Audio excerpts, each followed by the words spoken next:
अस्सलाम वालेकुम to all of you. Welcome to mature minds. Mature minds में आज हम बात करने वाले हैं यूक्रेन और रशिया का जो रिसेंटली इन्वेड हुआ है। रशिया ने यूक्रेन पर जो हमला किया है, जो वॉर छेड़ दी है, उसकी टाइमलाइन के बारे में कि आखिर ये इवेंट्स कब से शुरू हो रहे हैं। हम रिसेंट हिस्ट्री की बात करेंगे, obviously we will not look for back. तो ये इस सिलसिले की एक वीडियो 1 है, लेक्चर 1 है। इसके लेक्चर्स आगे भी आते रहेंगे। इस इशू को मुकम्मल तौर पर एक्सप्लेन तो नहीं इस वीडियो में मैंने किया, इसमें जस्ट एक टाइमलाइन है जो आपके पेपर के हवाले से इम्पोर्टेंट है। अदरवाइज़ इस इशू को अंडरस्टैंडिंग के लिए अब मैं दोबारा वीडियो बनाऊंगा and that will be part 2 of this lecture and part 3 भी हम बनाएंगे कि पाकिस्तान के साथ रशिया के और यूक्रेन के क्या रिलेशंस हैं एंड इनके आपस में क्या स्टेक्स हैं। तो आइए शुरू करते हैं। आज है 25 ऑफ फरवरी, 24 एंड 25 की रात है। तो पिछले दिन यानी 24 को ही रशिया ने हमला किया है, या आप कह लें इन्वेजन की है यूक्रेन पे। तो इसके बाद तक जो भी होएगा, आप 25 के दिन को, 25 फरवरी 2020 के दिन को आप ये वीडियो सुन रहे होंगे, तो तब तक आई होप के मज़ीद डेवलपमेंट्स हो गई होंगी, तो उस हवाले से भी मैं आपको अपडेट करता रहूँगा। ये 24 फरवरी 2022 तक की वीडियो है। आइए शुरू करते हैं। Before going to lecture let me remind you to subscribe करो यार, that's the only life line which you provide us. आपकी सब्सक्रिप्शन हमारे लिए बहुत ज़्यादा ज़रूरी है। आपकी सब्सक्रिप्शंस हमारे लिए बहुत ज़्यादा ज़रूरी हैं, हमें मोटिवेट रखने के लिए और इस तरह की रिसर्च बेस्ड डाटा लाने के लिए। बेल आइकन को भी दबा दे ताकि आपको हमारे आने वाली तमाम वीडियोस को नोटिफिकेशन मिल जाएं। आप इस लेक्चर का पीडीएफ भी हासिल कर सकते हैं हमारे फेसबुक पेज से। एक तो मैं पीडीएफ का लिंक आपको फर्स्ट कमेंट में दे दूंगा। अगर आपको पुराने पीडीएफ चाहिए तो आप हमारे पेज को विज़िट कर सकते हैं, वहाँ पे आपको हमारी पिछली तमाम वीडियोस लेक्चर के पीडीएफ मिल जाएंगे। आइए शुरू करते हैं। पहली चीज़ तो हम देखते हैं कि पाकिस्तान और यूक्रेन का आपस में लोकेशन वाइज क्या ताल्लुक़ है, यानी कि यूक्रेन की लोकेशन कहाँ पे है। ये आप ऊपर की तरफ सफ़र करते जाएंगे, मिडल ईस्ट से ऊपर जाएंगे तो रशिया के साथ आपको मिलेगा ये यूक्रेन की सरहद Belarus, Poland, Slovakia, Romania, Moldova, even के हंगरी से भी मिलती है। तो इसके पास एक ब्लैक सी के साथ इसकी सरहदें मिलती हैं एंड दिस इज़, और पाकिस्तान के ये बन जाएगा नॉर्थ वेस्ट में।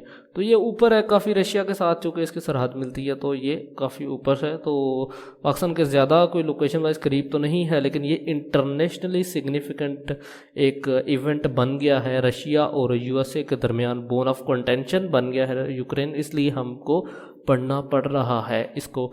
एंड मोस्ट चांसेस हैं कि इसका जो क्वेश्चन है वो किसी ना किसी पेपर में ज़रूर पूछ लिया जाएगा। एंड अपार्ट फ्रॉम पेपर, ये आपके अंडरस्टैंडिंग के लिए भी काफ़ी इंपॉर्टेंट लेक्चर होने वाला है। एक ओवरव्यू मैं आपको दे देता हूँ कि ओवरव्यू इस जो मामले में पूरा मसला है क्या। तो ये आप अगर मेरे लेफ़्ट साइड पे देखें अपनी स्लाइड के, तो ये रशिया है और ये यहाँ पे यूक्रेन का जो ईस्टर्न पार्ट है जो कि रशिया के सरहद के साथ लगता है। वहाँ पे 2 छोटे छोटे प्रोविंसेस हैं। वहाँ पे इसका नाम है लुहांस्क एंड डोनेत्स्क। आई होप मैं सही प्रोनाउंस कर रहा हूँ, अदरवाइज सॉरी फॉर प्रोनाउंसिएशन। तो ये 2 प्रोविंसेस हैं। अगर आप इसको राइट में देखें तो यहाँ पे आपको बड़े करके ब्लू में दिखाए गए हैं। ये बेसिकली जो ऑरेंज पार्ट है, जो लेफ़्ट में orange and dark brown part है, ये यूक्रेन का पार्ट है लेकिन अंडर रेबेलियन ग्रुप। और ये जो नीचे डार्क ब्राउन 2 प्रोविंसेस हैं, इनके बेसिकली छोटी टेरिटरीज हैं। आप इसको राइट में देख सकते हैं ब्लू में जो है। तो इन्होंने अभी रिसेंटली ऐलान कर दिया है इंडिपेंडेंस का फ्रॉम यूक्रेन। तो ये एक इम्पोर्टेंट सिग्निफिकेंट इवन है। इसमें यूक्रेन से उन्होंने इंडिपेंडेंस का ऐलान किया है और रशिया ने एक्सेप्ट कर ली है इनकी सॉवरेनिटी को। तो ये इम्पोर्टेंट इवेंट है, इस वजह से यूएस और रशिया आमने सामने हैं। اب ان کا کیا کلیش ہے، پوری ہسٹری جو ہے وہ میں آپ کو کسی اور ویڈیو میں بیان کروں گا. اس ویڈیو میں ہم صرف اتنا اوور ویو میں نے آپ کو بتا دی ہے. تو یہ مسئلہ ہے، یہ دو ریاستیں ہیں جنہوں نے ابھی ریسنٹلی سوورنٹی کلیم کی ہے فرام یوکرین، اور رشیا نے ان کو ایکسیپٹ کر لیا ہے. اس وجہ سے پورا کا پورا یورپ جو ہے وہ رشیا کے خلاف ہو گیا. ایون کہ یو ایس اے جو ہے وہ رشیا کے درمیان یہ bone of contention U S A and Russia کے اس پہ جھگڑ رہے ہیں. تو آئے شروع کرتے ہیں. بیسیکلی بات شروع ہوتی ہے نومبر 2021 میں، جب سیٹلائٹ امیجری شو کرتی ہے کہ رشیا نے اپنے تقریباً 1 لاکھ کے قریب ٹروپس اور ٹینکس وغیرہ جو ہیں وہ موبلائز کیے ہیں near the Ukraine border. Ukraine کا جو دارالحکومت یا کیپٹل ہے وہ ہے کیو. تو یہ کیو کا کہنا ہے، یوکرین کا کہنا تھا کہ سیٹلائٹ امیجری شو کر رہی ہے کہ رشیا نے ہماری بارڈر کے قریب کافی زیادہ ٹینکس اینڈ سولجرز کو ڈپلوائے کر دیا ہے. اس کے بعد نومبر کے بعد دسمبر آتا ہے. دسمبر میں جو بائیڈن نے وارن کیا ہے رشیا کو، کیونکہ آپ کو پتہ ہوئے گا کہ یو ایس اس ٹائم بہت ہی زیادہ پریشر میں ہے because of withdrawal from Afghanistan. تو اس وجہ سے یو ایس چاہتا ہے اپنی ہیجمنی قائم کرنا، اور وہ سب سے بیسٹ جو ملک اس ٹائم بائیڈن کو نظر آ رہا ہے وہ نظر آ رہا ہے یوکرین. تو وہاں پہ زبردستی یو ایس اے نے پنگا لی ہے، اور وہاں پہ جو بائیڈن نے کہا ہے جی کہ ہم لوگ اکنامک پابندیاں لگا دیں گے رشیا پر. کب کہا تھا؟ 7 دسمبر 2021 کو. 17 دسمبر 2021 آتے آتے رشیا نے ڈیمانڈ کر دی ہے کہ نیٹو جو ہے وہ اپنا یوکرین میں کوئی کسی بھی قسم کا آپریشن جو ہے وہ بھی بند کرے، اور اس کے علاوہ یوکرین کے علاوہ جتنے بھی یو ایس ایس آر کے ٹوٹنے کے بعد جتنے بھی ممالک تھے، مڈل ایسٹ تھا، بیلاروس تھا، یوکرین تھا، تو ان سب کو نیٹو میں ایکسیپٹنس نہیں ملنی چاہیے. یہ ڈیمانڈ کی تھی 17 دسمبر 2021 کو رشیا نے. جنوری 3 2020 نیا سال آتے آتے بائیڈن اور یوکرین کافی زیادہ قریب ہو گئے تھے. اس کی وجہ اوبویسلی میں نے آپ کو بتا دی، یو ایس پریشر میں، اور یوکرین کو ضرورت ہے ایک اسٹرانگ پارٹنر کی، کیونکہ یوکرین چھوٹا سا ملک ہے، رشیا بہت بڑا ہے، ملیٹریلی تقریباً 15 گنا زیادہ بڑا ملک ہے رشیا دین یوکرین. تو اس کے لیے مقابلہ کرنا بہت ہی مشکل کام ہے. تو بائیڈن نے 2022 3 جنوری کو جو یوکرین کے پریزیڈنٹ ہیں زیلنسکی، یہ بیسیکلی یہ آپ دیکھ سکتے ہیں. تو ان کو ایک ٹیلی فونک کنورسیشن میں یہ کہا تھا کہ رشیا جو ہے اگر کسی بھی قسم کا انویڈ کرتا ہے یوکرین میں تو یو ایس جو ہے وہ رسپونڈ کرے گا ڈسیسیولی.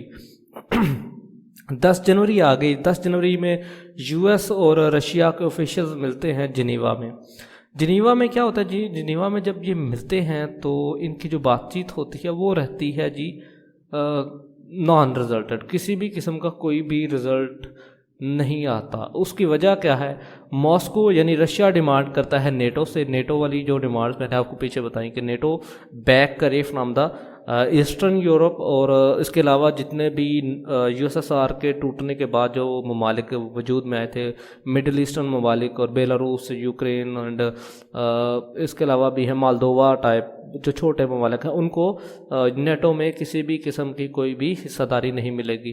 obviously اس کی ریزن ہے یو ایس ایس آر یا رشیا چاہتا ہے کہ ان کو دوبارہ اسیمولیٹ کیا جائے، جبکہ اگر وہ نیٹو کا پارٹ بن گئے تو یہ اسیمولیشن مشکل ہو جائے گی. اس کے بعد 24 جنوری 2022 آتی ہے. نیٹو کیا کرتی ہے؟ اپنی فورسز کو سٹینڈ بائی لگا دیتی ہے کہ کسی بھی وقت جنگ ہو سکتی ہے. ایون کہ یو ایس نے یوکرین میں اپنی ایمبیسی کو خالی کر لیا تھا. ایون کہ کچھ یورپین نیشن نے بھی اپنی ایمبیسیز کو خالی کر لیا تھا فرام یوکرین، اور یو ایس نے 8500 یعنی 8500 سولجرز تھے وہ یوکرین میں بھیج بھی دیے تھے. یہ 24 جنوری کی بات ہے، پچھلے مہینے کی.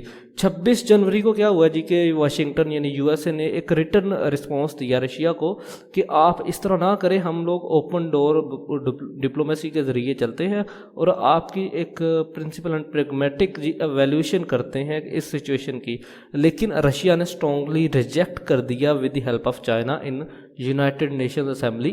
اور وہاں پہ چائنا نے کیا کہا جی کہ چائنا نے یو ایس کو الٹا کہا جی کہ آپ لوگ اس رشیا کے سیکورٹی کنسرنز کو سیریسلی لیں، آپ لوگ مذاق کر رہے ہیں. ان شارٹ یہی کہہ رہا.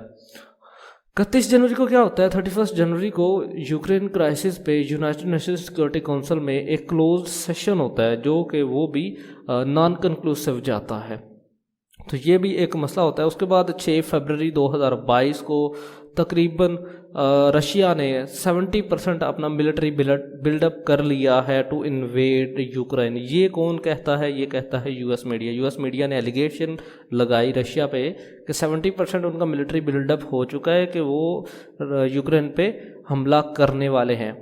8 फरवरी आई है, French president Emmanuel Macron visits Moscow, वो मॉस्को जाते हैं, वहाँ पे बातचीत करते हैं। लेकिन रशिया क्या करता है? रशिया कहता है जी हमें आपसे कोई बात नहीं करनी इस मामले में। तो लेकिन इंटरेस्टिंगली इमैनुअल मैक्रोन जो थे फ्रेंच प्रेसिडेंट, उन्होंने कहा जी कि Russia will not escalate any crisis in Ukraine, जबकि रशिया कहता है, क्रेमलिन बेसिकली रशियन जो मिलिट्री है उनका बेस है, तो क्रेमलिन कहता है जी कि ऐसी कोई बात नहीं हुई, हम लोग मॉस्को और पेरिस जो है, मॉस्को या रशिया और जो फ्रांस है वो can not reach in any deal.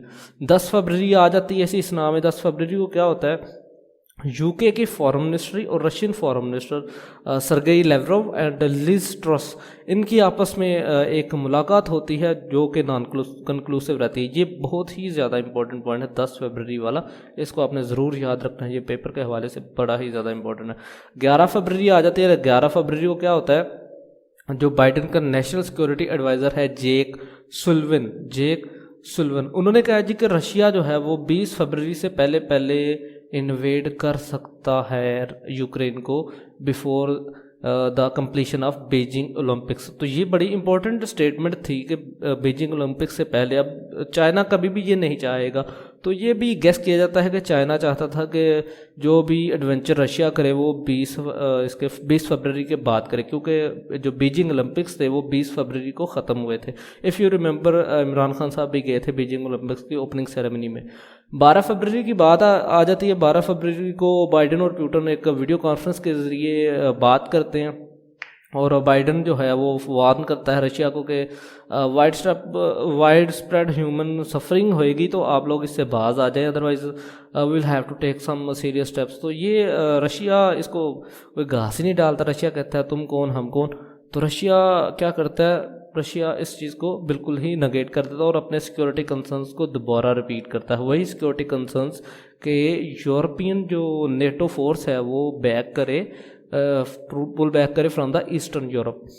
16 फरवरी आ जाती है। 16 फरवरी में नेटो कहता है जी कि रशियन डी एस्केलेशन के लिए बिल्कुल तैयार नहीं है, इसलिए हम लोग क्या करेंगे, हम लोग भी लड़ाई के लिए तैयार हैं। तो जो नेटो है वो अपनी फोर्सेस को रेडी करना शुरू कर देता है और डिप्लॉयमेंट शुरू कर देता है, और कहता है जी कि रशिया ने सदर्न जो फ्लैंक है उस पर अपना डिप्लॉयमेंट शुरू कर दी। 18 फरवरी के बाद Biden says that he is convinced Putin has made a decision to invade Ukraine. Biden ने कहा जी कि मैं बिल्कुल भी ज़हनी तौर पे तैयार हूँ कि पुतिन जो है वो इन्वेड करेगा यूक्रेन को, एंड ये मॉस्को की वॉर ऑफ चॉइस होएगी अगर वो ऐसा करते हैं, तो that can be catastrophic for Russia obviously. 19 फरवरी में क्या हो जाता है जी कि जो रशियन बैक्ड यूक्रेन के लीडर हैं, लाइक मैंने आपको पहले बताया ना, तो ये जो छोटे प्रोविंसेस हैं लुहांस्क एंड डोनेस्क, यहाँ के जो लीडर्स हैं वो सॉवरेनिटी को क्लेम करना शुरू कर देते हैं। वो कहते हैं जी कि हम लोग हैं इंडिपेंडेंट मुल्क फ्रॉम यूक्रेन। तो फरवरी 21 को पुतिन भी रिकग्नाइज कर लेते हैं उनको एज इंडिपेंडेंट एंटिटीज़, और अपनी फ़ौज को ये कहता है जी कि अब वहाँ पे पीस मेंटेन करो। इन शॉर्ट यहाँ पे रशिया का कब्ज़ा हो गया है इन शॉर्ट 21 फरवरी को। 22 फरवरी ये अभी फॉर्मल नहीं हुआ, यानी कि ये अभी इनफॉर्मल टाइप है। ये यहाँ पे कोई आप ये नहीं कह सकते कि बाकायदा हमला कर दिया, बस वो जो लोकल्स थे वहाँ पे वो मिल गए हैं रशिया के साथ। 22 फरवरी आते आते बाइडेन ने कहा जी कि ये जो फर्स्ट ट्रेंच थी फ्रॉम द रशिया, और ये हम लोग इनको फाइनेंसी के लिए स्टॉप कर देंगे, यानी इनको भूकंप मारेंगे इकोनॉमी वाइज। और वो कैसे करेंगे, ऑब्वियसली जैसे वो पूरी दुनिया के साथ करते हैं वो सैंक्शंस करेंगे, जैसे वो उन्होंने ईरान के साथ लगाए, जैसे पाकिस्तान के ऊपर FATF की तलवार है, जैसे नॉर्थ कोरिया के साथ चीज़ें हो रही हैं। तो ये चीज़ है। यूएस ने अर्लियर ये भी कहा था जी कि Russia's deployment of troops into 2 Moscow backed self proclaimed republics in the eastern Ukraine amounts to be the beginning of invasion. ये बिगनिंग ऑफ इन्वेजन है, यूएस ये समझता है अगर रशिया ने अपने जो ट्रूप्स इन्वेड किए हैं। 23 फरवरी आती है, यूक्रेन की पार्लियामेंट है वो लगा देती है नेशनल इमरजेंसी, और उसके साथ ही जो बाइडन है यूएस में वो सैंक्शन लगाने की एक फॉरवर्ड कर देते हैं प्ली कि जो कंपनी है Russia to Germany Nord Stream 2 gas pipeline, ये गैस पाइपलाइन है जो कि रशिया से जर्मनी तक गैस पाइपलाइन गैस लेके आती है। आपको पता होगा रशिया दुनिया में सबसे ज़्यादा गैस का एक्सपोर्टर है, इवन के उसको गैस का सर्विस स्टेशन भी कहा जाता है दुनिया का रशिया को। तो उस कंपनी के जो CEO है उसके अगेंस्ट एंड नॉर्थ स्ट्रीम 2 की जो कंपनी है उसको बिल्ड करने वाली कंपनी, उसके खिलाफ भी सैंक्शंस लगाने शुरू कर देते हैं बाइडन ने। और एट लास्ट 24 फरवरी आ जाती है। 24 फरवरी को रशिया क्या करता है, बाकायदा कीव जो कि यूक्रेन का दारुल हुकूमत है, यूक्रेन का कैपिटल है, वहाँ पे क्या करता है, बॉम्बिंग शुरू कर देता है एंड वॉर हैड स्टार्टेड। इस टाइम जब मैं वीडियो रिकॉर्ड कर रहा हूँ यहाँ पे वॉर चल रही है, और प्यूटन ने ये भी कहा है कि दूसरी नेशंस जो हैं वो इंटरवीन करने से बाज रहे। अब देखते हैं क्या डेवलपमेंट्स होती हैं मज़ीद, कैसे वेस्ट इसको काउंटर करता है, कैसे यूएस इसका जवाब देता है। ऑब्वियसली यूएस को भी अपनी हेजेमनी कायम करनी है, उसको बरकरार रखनी है। साउथ एशिया का इसमें क्या रोल होने वाला है ये भी बड़ा इंपॉर्टेंट है। इंडिया, चाइना, पाकिस्तान का क्या रोल होने वाला है। इनफैक्ट पाकिस्तान के जो प्राइम मिनिस्टर हैं वो इस वक्त रशिया में है, तो वो भी देखने वाली इंपॉर्टेंट चीज़ है कि पाकिस्तान किस तरह रिएक्ट करता है, क्योंकि ये इंटरनेशनल एक इवेंट है। इसकी वजह से पेट्रोल प्राइसेस जो वो बहुत हाइक कर गई हैं, $105 पर बैरल हो गई हैं इस वक्त। तो ये for the first time after 2014, तो ये चीज़ें देखना पड़ेंगी कि क्या किस करवट ये ऊँट बैठता है। तो thank you very much for listening. आप ये दूसरा लेक्चर इंशाल्लाह ताला आपको जल्द ही मिल जाएगा इसका। असल में मैं बनाना चाहता था लेकिन ये काफ़ी ज़्यादा लंबी वीडियो हो जाती है, तो इस वजह से फिर मैंने मज़ीद नहीं बनाया। सब्सक्राइब कर दें एंड बेल आइकन को ज़रूर दबाएं। PDF का आपको लिंक जो है फर्स्ट कमेंट में मिल जाएगा। Thank you very much for listening me.